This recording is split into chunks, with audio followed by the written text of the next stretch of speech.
It's reaching goals. You can't put the value in words. We did it together.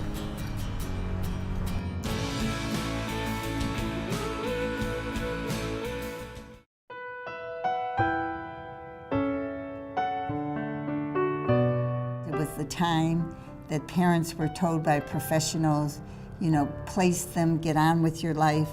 There were no programs for them. A bunch of parents got together and said there's no real services for my children. The school didn't accept responsibility for training children that weren't educable. The public law then did not allow children with mental handicaps in the school system. And so the parents basically went door to door to find funding for a teacher. That's a classic story of parent volunteers to provide programs where there were none for their children with developmental disabilities. It was extremely difficult. We've come a long way in providing a lot of very connected community services and getting away from institutional care to more community integrated care.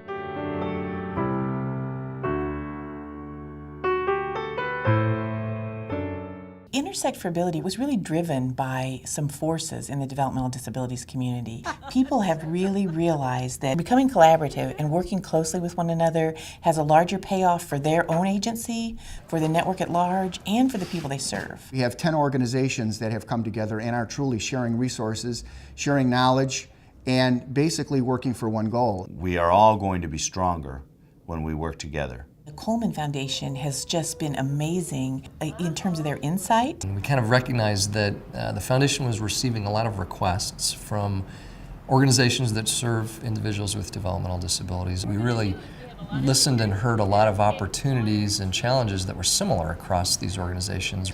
We discovered the Hope Institute. We had developed some expertise in building networks. And so we jointly worked on framing up a manner by which these organizations might be able to come together in a collaborative way.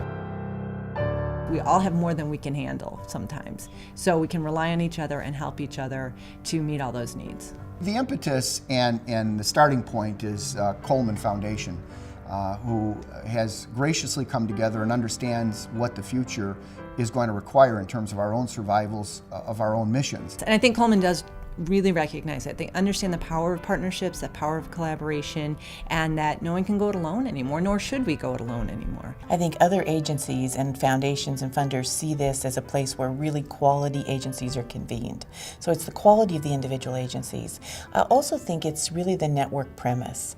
I think people realize that we've wasted a lot of energy over the years competing with each other, and I think people are really ready to collaborate. It's leading to better service delivery. But I think almost more importantly is that the work that was done across the organizations in those programs has created connections between organizations, has, I think, changed the culture of organizations. They came on board and they put money towards this initiative, and they have seen their dollars multiply in terms of services. We want to share this with other funders, and we really think that there's tremendous opportunity for other funders to benefit, not only being true to their mission, but becoming better funders in working with a network like this and learning how this type of interaction and growth of organizations takes place.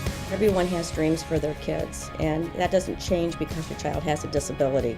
INTERSECT really helped us continue that dream. And that's the reality of intersecting our lives with the people that we're called to serve. I'm all in for